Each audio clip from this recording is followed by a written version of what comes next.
जय गुरु मित्रों।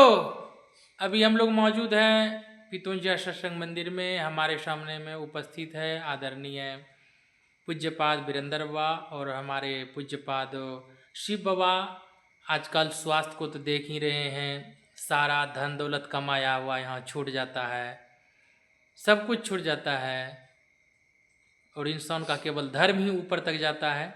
तो शुभ कार्य के लिए क्या करना चाहिए और स्वास्थ्य का कैसे बचाव होगा, ये बाबा से जानते हैं। देखिए, स्वास्थ्य तो आजकल जो भोजन है, भोजन का प्रभाव शरीर पर पड़ता है। भोजन आप लोग देखते हैं जहरे है, कोई भी सब्जी ऐसा नहीं है कुछ का स्प्रेस नहीं किया जाता है, सबको किया जाता है जहर है, उसको हम लोग खाते हैं।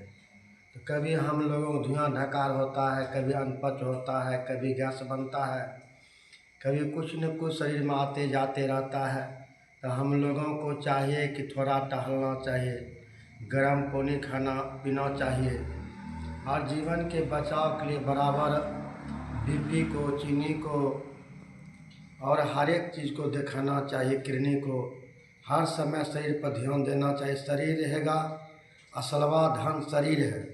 धन संपत्ति तो किसी का साथ नहीं गए हैं अब तक। कितनों कुछ बना लीजिए लेकिन अंतिम इसको छोड़कर जाना ही पड़ेगा जी। और अंतिम समय पछताना ही पड़ेगा। बड़े राजा महाराजा छोड़ कर गए। जब हम लोग देखते हैं बड़े बड़े किला आगरा के ताजमहल को देखे हैं और सुनते हैं कि 20,000 जोन 20 साल तक चलते रहे, तो उस समय 4.5 करोड़ रुपया खर्चा हुआ, जिसमें चना के दाल के बेसन और उड़द के दाल के बेसन का बना करके उस महल को तैयार किया है जी। वह महल में आज भी लोग दिया बारने वाला नहीं है जी। ये इतिहास खड़ा है जी कि हम लोगों के महल में एक दिन सुना पड़ जाएगा जी। शरीर रहते हम लोग पर उपकार करना चाहिए, शरीर पर ध्यान देना चाहिए और भगवान का भजन अंतिम समय में करना चाहिए, अंतिम श्लोक में करना चाहिए।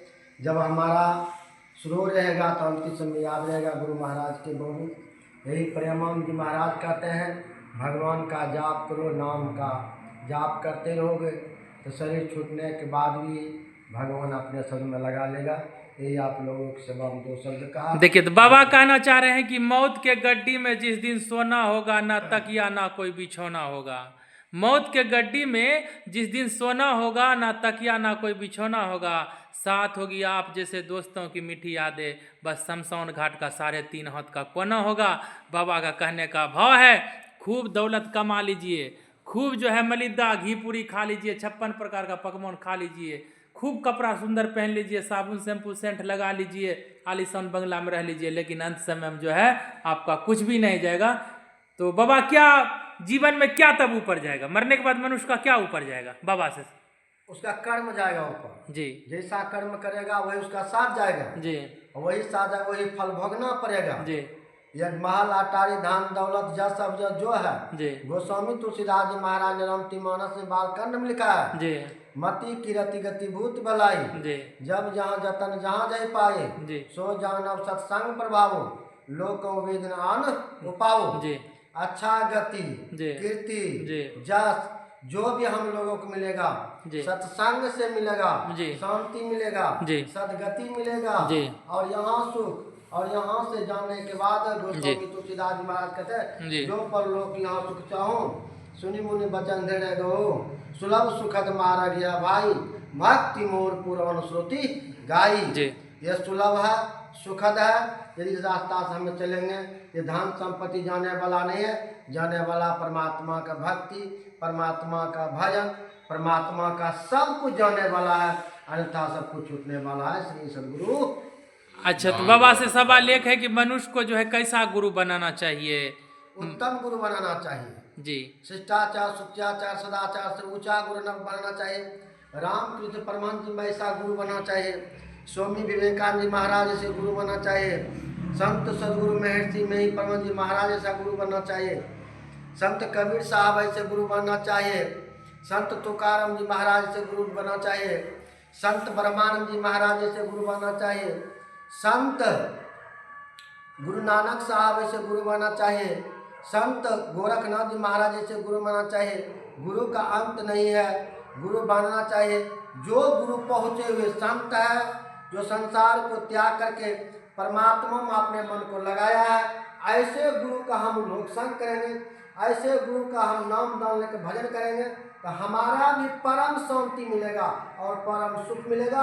गुरु के शरण में जाकर के हम लोग मिल जाएंगे, ना यहाँ दुख न वहाँ दुख, परम सुख में चला जाएंगे। श्री सदगुरु महाराज। तो बाबा ने कहा कि बहुत सा संत है, तो बाबा से मैं पूछना चाहूँगा कि उस गुरु तक पहुँचने का क्या मार्ग है, किस हिसाब से हम उस सच्चे गुरु तक पहुँच सकते हैं, और वर्तमान समय में जो गुरु से दीक्षा लेना चाहते हैं तो किस गुरु से दीक्षा लेना चाहिए, बाबा का क्या सलाह है इसमें? आज अभी कलिकाल कलयुग चल रहा है, हम और आपको विश्वास किसी पर नहीं है। कलयुग में जो हम लोग देख रहे हैं, इस कलिकाल कलयुग में किसी को विश्वास नहीं है, लेकिन विश्वास करके गुरु करना होगा।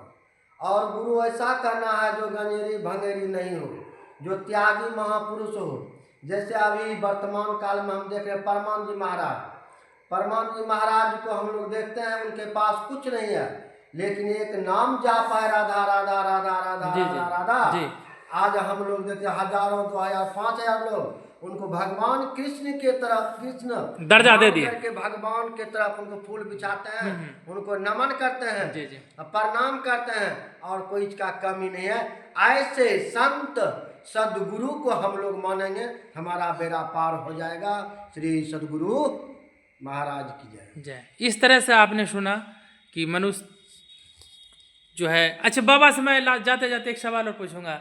गुरु महाराज जैसे कहना है कि इसी जीवन में जो है कब्र में जाने से पहले मनुष्य को मोक्ष की प्राप्ति करनी चाहिए, तो किस तरह से यदि मनुष्य पूजा पाठ करेंगे या गुरु महाराज से दीक्षा लेके या अन्य संत से दीक्षा लेके भक्ति भाव करेंगे जो मोक्ष से प्राप्ति हो जाएंगे बाबा? जैसे हम लोग देखते हैं जल में मछली है, जल में मछली देखते हैं, और जल से मछली को निकाल करके दूध में दीजिए जी, और दूध से निकाल करके मछली को घी में दीजिए जी, लेकिन मछली को कभी सुख और शांति मिलने वाला नहीं। लगन है कहाँ से? जल से जी। उसी तरह से हम लोग संसार में रहे, लगन होना चाहिए गुरु से जी। यदि गुरु से लगन है, जैसे गुरु से लगन है, बिना गुरु ज्ञान नाम न पई हो, वृथा जन्म गमई हो, जल भर कुंभ धरे जल भीतर, बाहर भीतर पानी हो, उलटी कुंभ जल जल ही समय हो, तब का करियो ज्ञानी हो, गमनहार के रूप ने रेखा सतगुरु अलख लखइयो। ऐसे संत सदगुरु किस कलिकाल कलयुग में अपने मन को मोड़ करके सच्चा के राह पर, सटीक रास्ता पर चलना चाहिए। संत सदगुरु महाराज को अपनाना चाहिए। ऐसे गुरु को हम ज्ञान ध्यान सीख करके हम भजन करेंगे, हमारा जीवन पार नया पार हो जाएगा। श्री सदगुरु महाराज की।